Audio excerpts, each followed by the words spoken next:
Des brebis égorgées, dépecées, c'est la découverte macabre que Léo Boulesté a faite mercredi matin.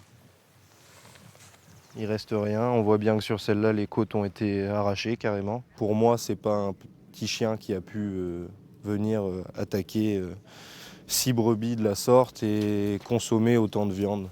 Pour l'éleveur, c'est un choc. Il possède 60 brebis et a perdu 10% de son cheptel. Au-delà du préjudice financier, c'est pour le moral. Moi, je suis un jeune, je compte m'installer, mais ça nous fait réfléchir sur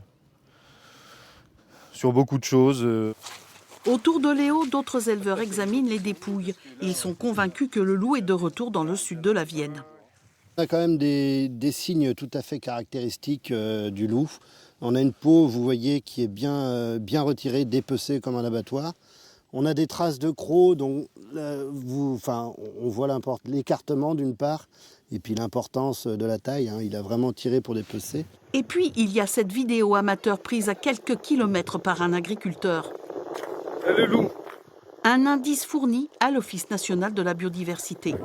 On ne peut pas dire c'est un loup, c'est pas un loup. Actuellement, c'est inexploitable. Les données qui sont en notre possession sont inexploitables.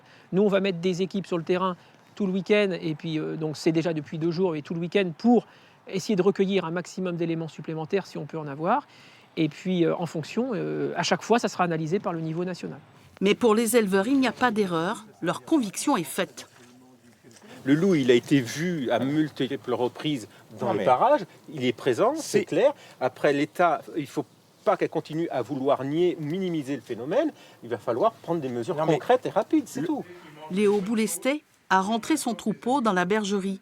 Les brebis sont encore manifestement stressées.